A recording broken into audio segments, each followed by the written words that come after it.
The unimaginable is being engineered. A commercial ship to shoot people into space. Can the public go to the moon in my lifetime? Can they go to resort hotels on orbit for their vacations? Mass space tourism could be right around the corner, but it's an astronomically expensive and already deadly venture.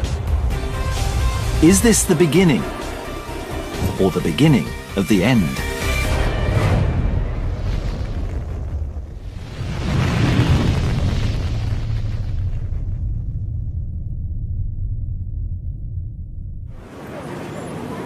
When it comes to innovative ideas, one man seems to have no shortage of them. Billionaire Richard Branson. His latest, a plan for the world's first commercial space liner. By his side is the ship's creator, legendary aerospace engineer Burt Rutan. We are aiming a suborbital system to a low enough operating cost that it could eventually reach millions of people. The men have dreamed of space tourism for years.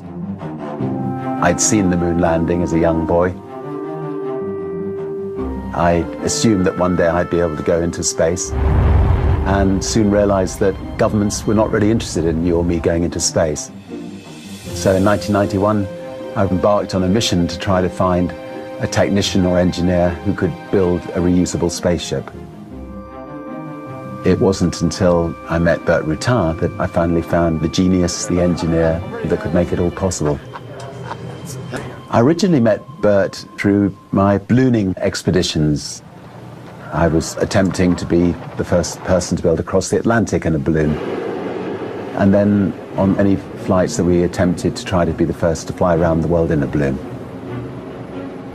Burt gave a lot of useful advice in building capsules that could fly at 40,000 feet. We're at one hell of an angle. We're finding great difficulty actually getting the balloon to go down. Branson never made it around the world, so he set his sights on space travel and put Rutan in charge. We won't have to put a barrier. Yeah. Okay. So that's the idea. Yeah, and I'm sticking to it. Yeah, no, that's good. No, that's great. Burt Rutan is an icon in the aviation world.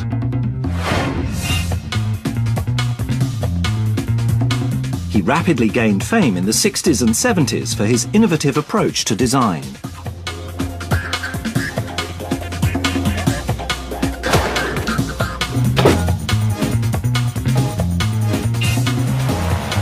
For over 3 decades, he designed, built and tested new aircraft at the startling rate of more than one a year.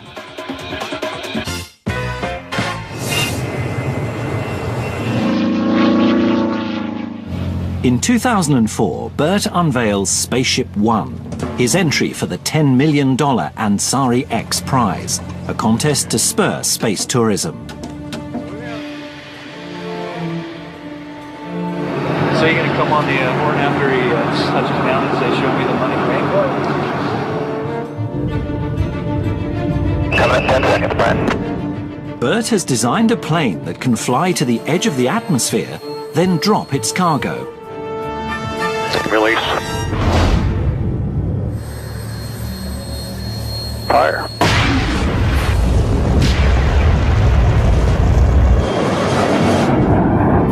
Holy crap, that was close. Pilot Brian Binney shoots out of the atmosphere and into outer space. 350, you got shut down. Roger, shut down.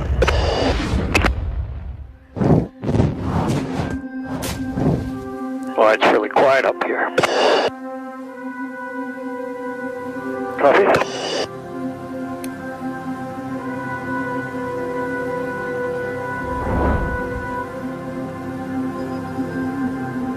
Coming down. The spaceship returns safely to Earth. 3, 2, 1. Burt's team wins the civilian space race You are the man! and the $10 million prize.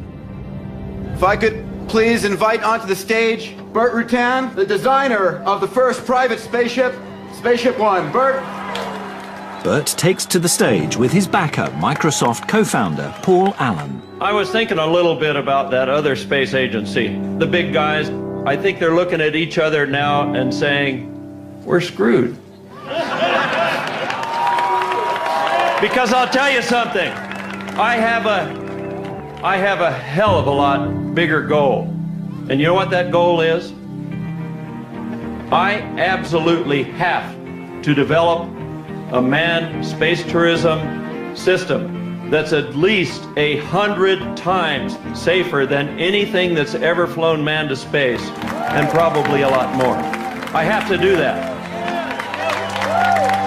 Virgin Galactic Airways was born a week ago. 3 years from now, Bert has promised to deliver 5-seater spacecraft to take people into space, and hopefully it'll be the start of a lot of people being able to enjoy space.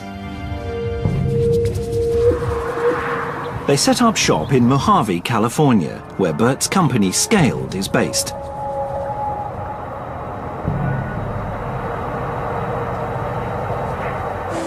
Here, he assembles some of the world's youngest and smartest engineers. The cool thing about Scaled that I realized day one is that there's this, this culture of really smart, amazing people. Matt Steinmetz was leading engineer on the prize-winning Spaceship One. Bert puts him in charge of the Virgin Galactic project. Sorry. 2-second snapshot of the flight. Across the board, it was a learning experience and a hell of a challenge. I mean, it's just, everything is big. It grew in size, and everything came along with it. Spaceship One was only designed for a few test flights. This time, Matt's in charge of constructing a spaceship safe for passengers. Different game than Scaled has ever dealt with. We've got to carry 8 people in there, 2 pilots, 6 passengers. So there's just a whole lot of depth to what does that really mean to building a spaceship, that you can fly every day.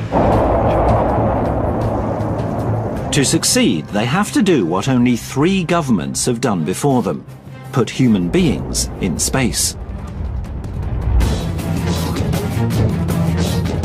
The first hurdle: provide enough thrust to get there. It takes about 2.5 times the power if you launch from the ground versus launching from an airplane. They need to launch the rocket ship from a platform above 15,000 meters. And you couldn't go to the rocket store and buy a motor. So they have to design their own.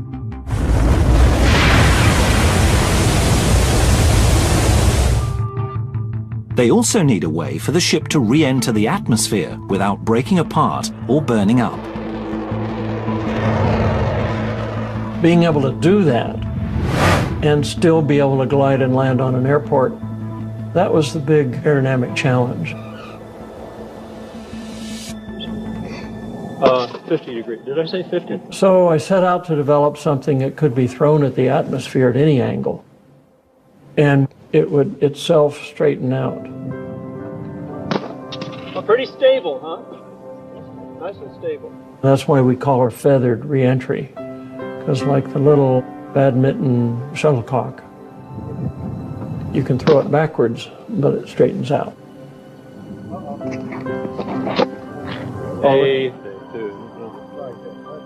Before Scaled tackles the spaceship, they need to focus on the carrier plane or mothership called White Knight 2. Lead engineer Bob Morgan is overseeing the odd-looking plane's construction. And you've got the spaceship suspended in the middle, and you've got the 2 cabins here. The team works for a year on electronics, hydraulics, flight controls, and the plane's one wing. How'd that all work out? Where's your foam blocks at? Today, they're installing the wing on its 2 fuselages. A major milestone for the program. It's 140 feet span, and it's a continuous one-piece wing from tip to tip. So it pretty much fills this room minus about 10 feet on each end. Did y'all catch that? Yes. Okay, here's the assignments. On the left wing, we've got eyeballs, Zach and Steve. You got Zach Reeder. This is basically his wing. It's his baby. He is the guy that built all the pieces and parts, so he's got a lot invested in it. The wing itself is mine. I invested the last year in this one part.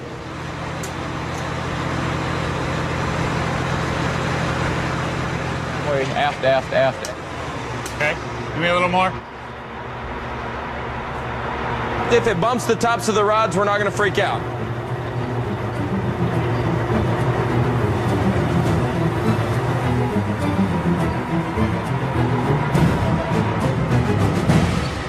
I saw them all four go in. Okay.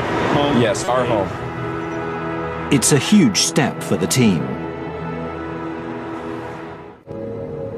In the Mojave Desert, things take a tragic turn. The explosion happened just after 2:30 Thursday afternoon at a remote location at the Mojave Airport.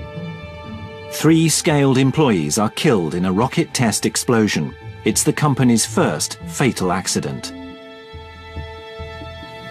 We've had no injuries from anyone. And we've done some really dangerous stuff. Bert loves his people. When the accident took place, you know, it hit him like nothing I've seen has ever hit anybody.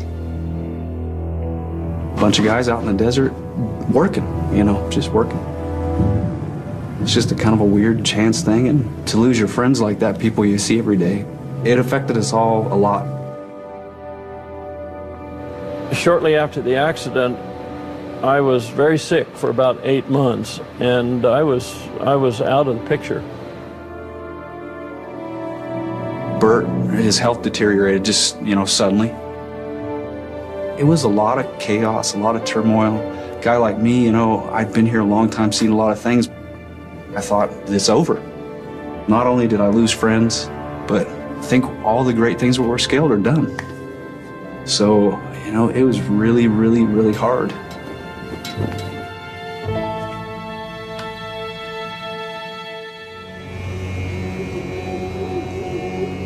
A year and a half after the tragedy, the team is still pushing forward. And today they're pushing the mothership, White Knight 2, from the hangar to see if she can fly.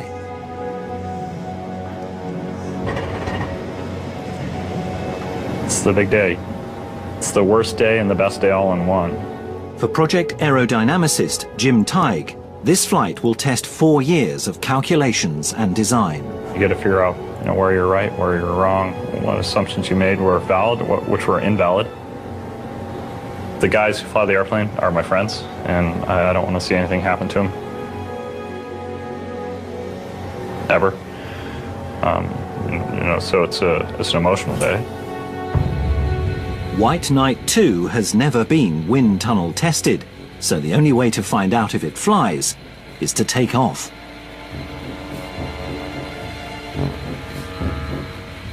Peter Siebold heads up the test pilot program and is prepared to face the dangers of this first flight. The objective is to get airborne as fast as possible and then enough power to prevent overspeed after liftoff. Planned test altitude 16,000 feet. If we're out of control below 10,000 feet, we're heading for the door. Chase, give us a reminder of what our altitude is if we're having troubles. I'll make the decision to head for the door. Clint, you get to the door, open it up, and I'll probably be pushing you out. So.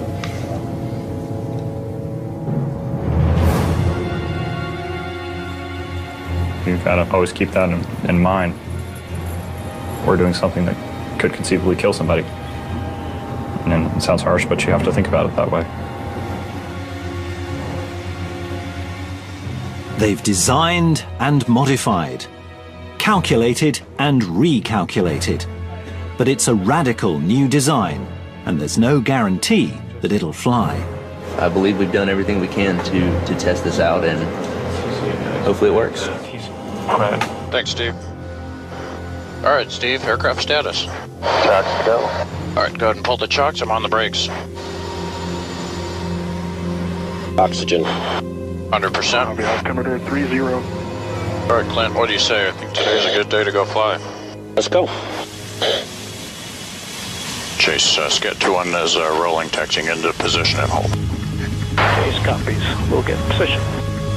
Tower, Scat 2-1 is taxiing into position and holding for Chase. Mojave Tower, Scat 2-1 holding short at 30. Request takeoff clearance. Mojave Tower, airborne pickups approved. Winds are calm, runway 30, cleared for takeoff. Okay, guys, have fun. Will do. Number 1, throttle. Idle. Number 1, start.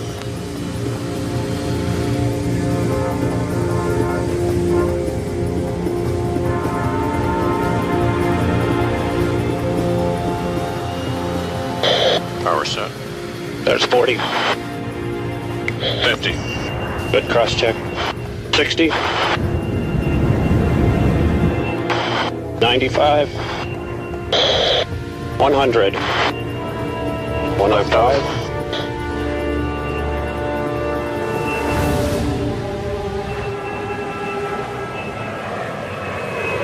Is that you doing anything with the rudders? A little loose directionally? Yep. I was looking out the window and watching the Earth go back and forth, at about this rate, thinking, I wish it wouldn't do that. It was a split-second decision that the airplane was controllable or whether we really needed to bring the airplane back to the ground. We've got some real poor centering of the rudder pedals at 0.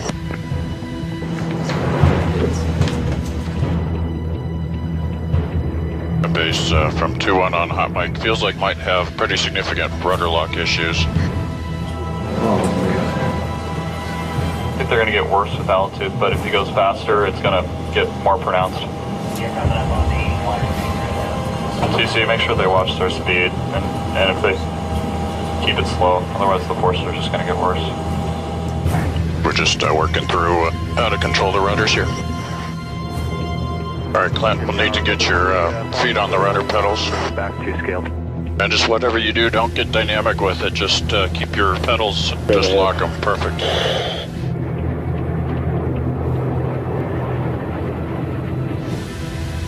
We have what's called a reversible flight control system. It's a fancy word for meaning there's no hydraulic boost, there's no power steering. It's, it's as simple as a go-kart. It's one of the largest planes ever to fly this way. The rudders are directly connected to the pedals under the pilot's feet with push rods, cables and pulleys. Balancing the forces of this giant isn't easy. With this aircraft, you're right on the ragged edge. Problem is they're just holding the rudders locked. The rudder still floats back there and I can feel it. The plane is unstable in the air, so the team returns to the airfield. Just want to make sure you've got a good landing configuration. We're happy with that. Challenges at the small deflections. It definitely feels like it wants to swap ends. And now the next unknown, as they find out how she lands. 100.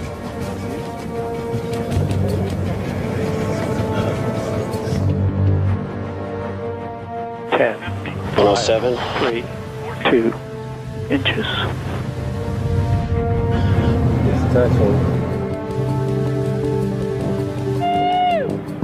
So we're rolling along and Pete says, Okay, got nose wheel shimmy on the left. Nose wheel shimmy, and I look out and on this other boom I can see the nose wheel and it's just shaking like crazy, just shimmying, vibrating all over the place.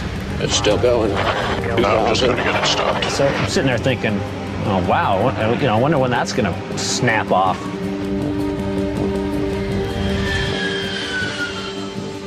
The team anxiously waits as White Knight 2 wobbles to a stop.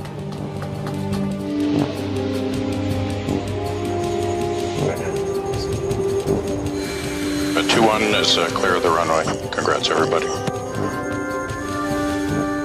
There are problems to address, but it's still a huge success.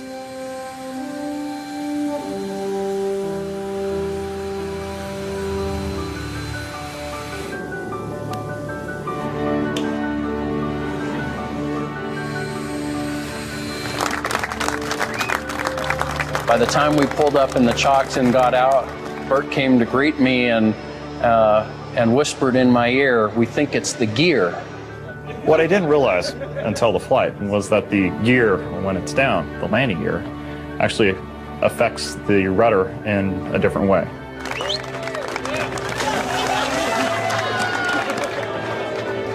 I probably should have seen it before the flight. This is a fabulous airplane. It showed its potential today. It's going to do its job very well. We fought the hurdle of the accident with the rocket motor. We got through that. So really the next big one was, are we ever going to fly this gigantic airplane? So really now, you know, the focus kind of changes to rocket motors and spaceships. That's really the next big goal in my mind.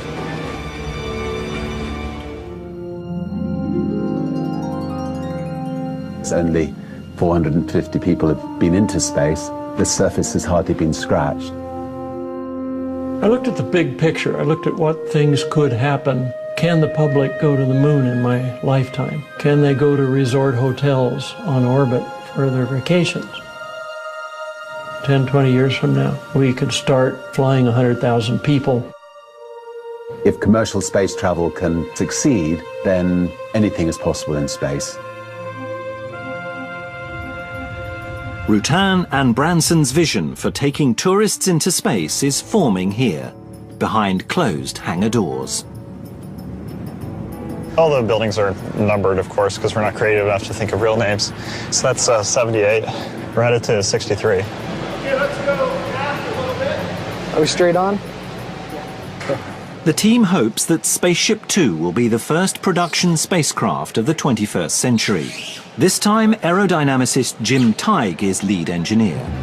I worked at Boeing for 4 years, writing reports on wind tunnel data reduction and doing small corrections. And here I'm responsible for spacecraft. So this will be the lower skin, the bottom of that feather flap back over there. Tubes are hollow tubes which let you control pitch and roll. That's the master caution warning system. Hanging off this trailing edge are the elevons, which is the pieces over there. That's John Kruger in there. That big R2-D2 looking thing shoots a laser beam. So I'd get CL, CD, CM all as a function of alpha, Mach, and feather in my case. So that's kind of neat. Jim Teig, you know, dreams in streamlines. He sees airflow, and when he sleeps, I don't know how he does it. It's kind of hard to visualize it all, but it'll make sense once you see all the pieces start to come together. Are we straight on? Yeah, we're pretty good.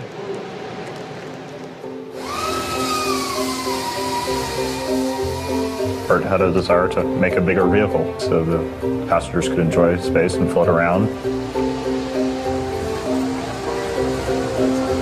That's fine. Jim's ship will have to fly at 4 times the speed of sound and withstand forces of up to 6G, which would tear most planes apart.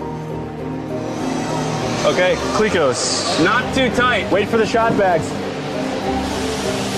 He's building it with carbon fiber composites, just fabric and glue. You can see it's like a textile, right? It's just fibers running this way, fibers running this way. And along the direction of the fibers is where the material is strongest. Made correctly, carbon composites are lighter than aluminium and stronger than steel. But one mistake could invalidate all of Jim's calculations and cause the spacecraft's feather to fail. This is the upper outer right-hand boom skin. This is the last major part right here. Woo! It's hot in there. We gotta have the top of the tail out. More. The new part is ready to be fitted into the spaceship's feather. How are we on height back there? The team is one step closer to turning Rutan's vision into a reality. Houston flight is go. T-minus 10, 9, 8. Before Rutan's Spaceship 1, the only manned winged vehicles to go into space were the Space Shuttle and the X-15. There were tragic incidences involving both re-entering the atmosphere. I was there at Edwards when Mike Adams was killed in the X-15. He re-entered the atmosphere crooked. It resulted in X-15 breaking up and him losing his life. Bert's solution is to fold the spaceship in half, feather it, so it can drop back into the atmosphere safely, like a shuttlecock, without the pilots even touching the controls. It should slow the ship so quickly that heat buildup won't be a factor.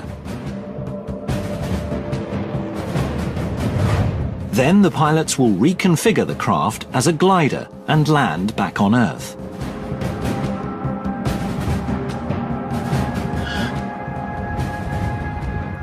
Should we do this? Jim, you ready? Ready to roll? Now the spaceship has to join the mothership in the larger hangar. Over the track, don't like benefit, just a little momentum's not bad. Okay, now slow it up as we're coming out the door. To keep prying eyes and cameras away, they move her at midnight, wrapped in black plastic, using only torches to guide the way. Do you hear any pops or anything? It sounds good. It's quiet. This is very interesting. There's like a whole herd of people just walking. It's like some pilgrimage or something. 3 feet that way. Your left. We're in pretty good shape. I think put the mothership in the hangar. Spaceship's in here. We'll get it off the jacks. Yeah. Button up the doors and go home. I think we're doing good. Tomorrow the big fun starts. We made it. So this is symbolic almost in a way, moving to 75, because there's no longer groups sitting here, there, and everywhere around the airport. Now it's kind of all starting to come together. You know, fight for whoever's in charge. So it should be fun. Yeah, and there it is. You have to touch your airplane every once in a while and just, you know. That's the only piece. Somebody's gonna. She takes care of us. People starting to come out of the woodwork. It's kind of cool to watch people. They just stand back and look at it. Like they're in awe. So 4 years of your life building up to suddenly this thing becomes an airplane all in one day, which is weird, but it's cool. All right, boys and girls, gather around. So at the end of the day, congratulations to all you guys. This is awesome. This is your guys' vehicle. You did it, so kudos to you guys. You can't do this anywhere else in the world. I mean, you just can't do this anywhere else. From now until rollout, we just got to pull out all the stops. Thanks, guys.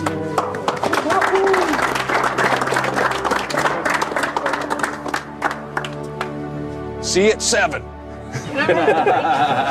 you at 7. See you, Danny.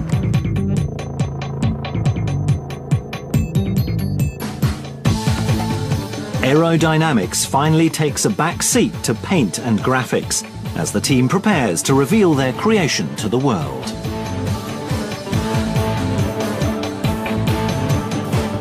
After decades of dreaming of space, Richard Branson arrives in Mojave to unveil Spaceship 2. Oh, it's a bit of wind here. Hi, bud. Hey, welcome back. You're looking really extremely well. The partners in the space tourism program are reunited. You couldn't have walked this far last time. I was within a couple of weeks of just saying, I'm going to do something here. Yeah. Oh, thank God for that. I ended up having heart surgery maybe only 3 weeks after I was in New York. Yeah. Oh, that's great. Got it taken care of.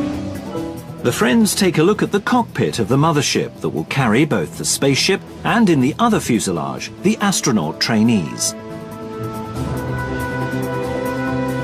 I think that the passengers ought to be trained during a space launch. What you do is you go up and your wife is over there, I mean halfway to there. Yeah. Hello, have a nice flight. She drops off, the rocket fires, off they go, and then when they disappear, then you do your weightless training and your G's and you land. You can do it all in the same flight. But Bert and Richard are already looking beyond short hops into space to fully fledged space travel, complete with orbiting hotels. A space hotel can look like almost anything you want it to look like. Knowing Virgin, I suspect it'll be the shape of a giant V floating through space. I think the important thing about being in a space hotel is that you have massive windows, so you can actually look out at the universe around you and marvel at it. But if you just have a bubble in several places on a big resort hotel, in which you can go in there and pull the curtain and just float around without the noise and the encumbrances, one of the benefits is these almost religious-like opportunities. So we want to dream, and we want to try to make those dreams a reality.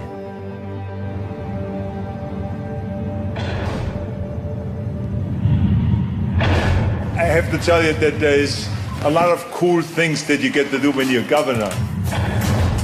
But I think that this here today is definitely one of the coolest things that I've ever done. Ladies and gentlemen, welcome to Mojave Air and Spaceport, and welcome to the future of space. You've seen the dignitaries, you met your heroes. I want to introduce the rock stars of the new space race.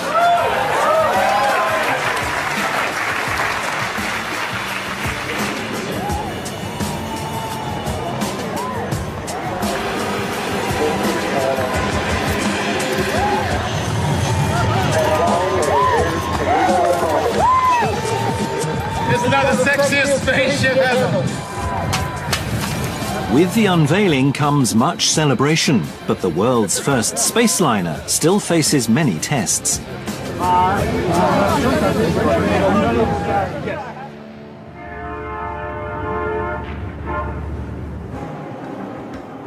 Spaceship 2 is scheduled to take to the air tomorrow for the first time. We're at the very end of our day, so we're supposed to fly tomorrow. Okay, you got power on?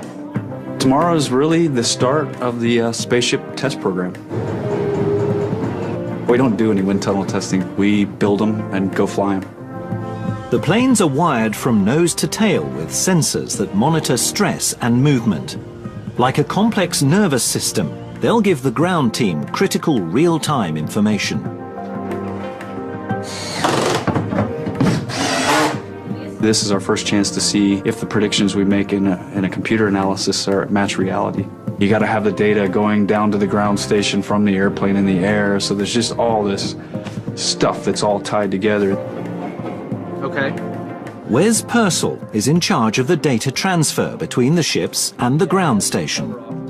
When you're trying to meet a deadline and you're trying to get something as big of a milestone off as like a first flight in this for the spaceship, you know, it's like a deadline comes up and you don't want to be the guy that says, okay, my stuff's not working right. But for Wes, that's exactly what's happening. And we got to be done by 5 or else we're not flying tomorrow morning. I did do one slight configuration change today, which I am seriously regretting now. So we did deviate from what we tested last night. And I knew it was a risk, and I took it, and it was a good one. So I think it makes sense to get it as close to a pre-flight configuration as possible to work for everyone. Ready?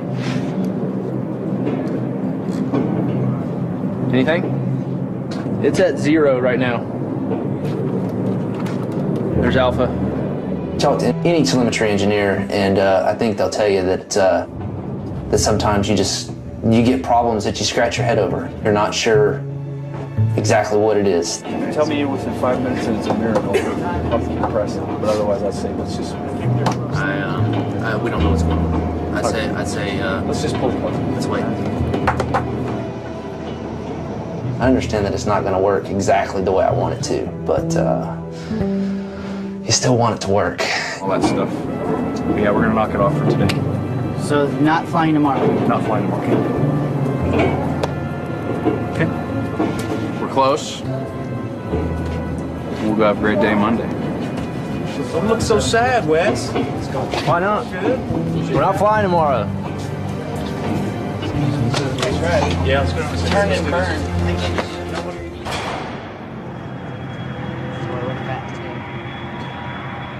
5 days later, it's all systems go. Spaceship 2 lifts off for the first time. We're going to do what's called captive carries, where you pick the spaceship up under the white knight, you haul it up to altitude, you test the aerodynamics and the vibration, what we call flutter between the two airplanes. We'll smack the flight controls around to try to excite vibrations and make sure that it quits moving on its own. 1.1, 1.2. What could happen? We could lose, you know, Spaceship 2, White Knight 2, and three of our friends, you know. The team puts the mated spaceship and mothership through strenuous testing in the air. The nose come down a little bit, get speed up. 5, 6. Yeah, we don't do any wind tunnel testing. This airplane kind of is the wind tunnel test. God's wind tunnel is the big blue sky above us. But these tests are preludes to the next trial of the program, the maiden flight of Spaceship Two. The attention shifts to the pilots taking the plunge. I can't even estimate how many times I've thought through all the what-ifs. Launching from 45,000 feet, you've got roughly 12 minutes. 2G pull. We've got a significant problem. If you don't have good answers for what you're going to do in those situations, then you get scared.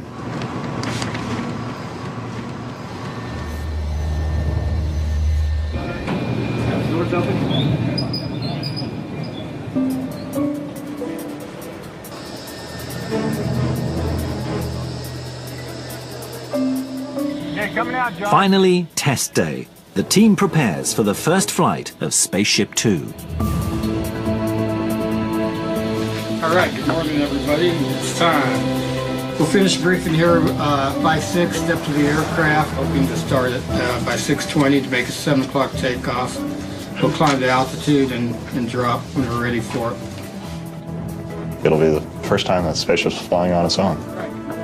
It's a little scary. It's, you know, my friends are going to be dropped in an airplane that's never flown before for 45,000 feet. Hopefully it flies right the first time, or right enough to get it on the ground safely.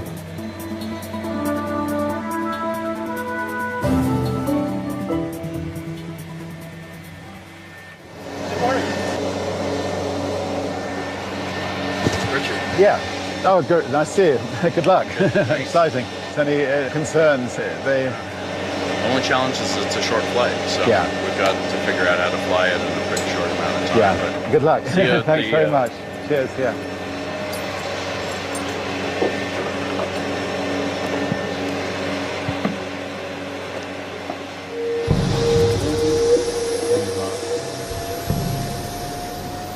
We've spent the last 5 years trying to design and build a flyable spaceship.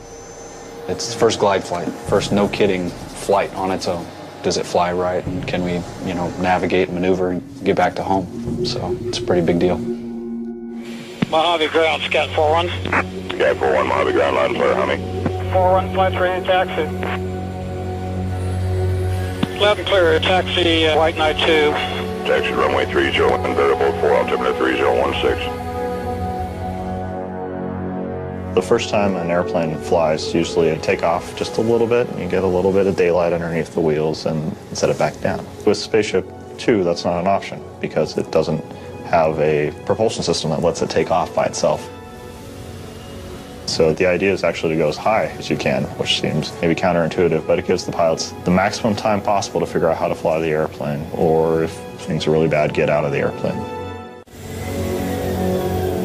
At Mojave, it's time for the first flight of Spaceship Two. And base, confirm still green for takeoff. 4-1, base, that's firm, green for takeoff. Mojave Tower, 4-1's ready for takeoff, 30. Runway 30, clear for takeoff. Clear for takeoff.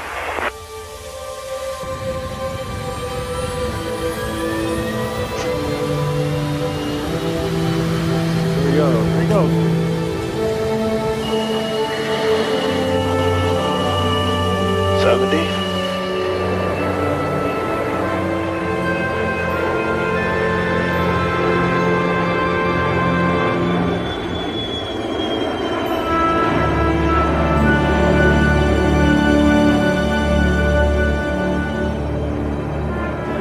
That was gorgeous, wasn't it? I can't help, I got tears in my eyes. Every time I see the thing, every time I see it go, I just, Wonderful. You just well up.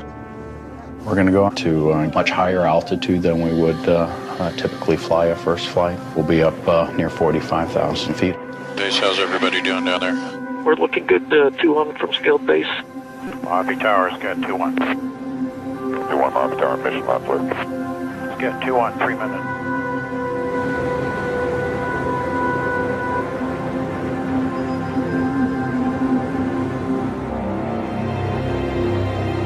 Scale base is green for release. Elevons to go. Have a good one. T-minus 60 seconds. Waiting for arm. Okay, base is giving us go for release, so I'll arm it at 30 seconds. All right, you can arm it. 40 seconds. Beautiful day to go fly. You betcha. Okay, 30 seconds. Here comes the arm. Hello. Okay, 20 seconds. Good luck, guys. Will you guys please arm? We're not showing an arm indication. 10 seconds. We are armed. Okay. Okay, we're arming. Okay. Copy. 4, 3, 2, 1. Release, release, release. Good release. Okay, it's gone. All good, all good. Beautiful, beautiful. I can't see him. I can see it. Here we go. Shall Oh, I see it. I see Got it. Okay, Caleb, pitch doublet. Did I miss a pitch doublet? Has he done it already? Yes, he has. Turn hard left pitch. Turn sight Starship. Keep the turn coming. I'll follow you around. He's a lot less nervous than we are. Yeah. He's got his butt on the line. God. Oh, man. Good luck, guys. Bert was looking for the Yahoo, it flies like a dream, best thing I've ever flown. And 326,000. Extra copy. 26,000 feet. he's just waiting, and when you don't hear anything, you're worried that maybe he's struggling with it. Come on, Pete, tell us how it flies. Until some of these maneuvers were flown, you really don't know where some of the demons are lurking and whether or not we truly had a nice flying airplane. 148. Slow it up to stall. So on 15 Alpha. Okay, 90 knots.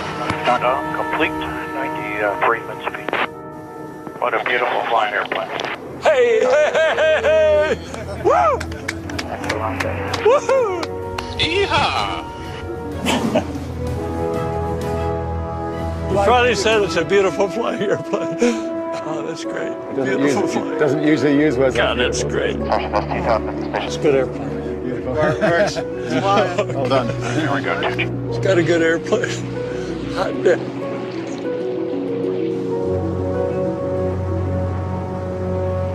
On scale base, we are green for landing. Well, this is one of the 3 real big risks.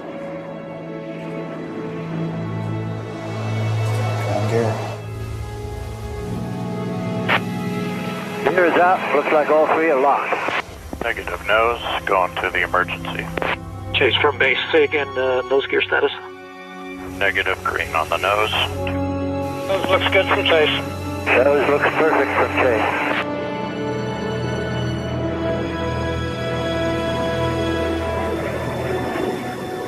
Very nice. 20 feet. 10 feet. 6 feet. 3 feet. 2 feet. 1 foot. 1 inch. Beautiful job, Pete. Go.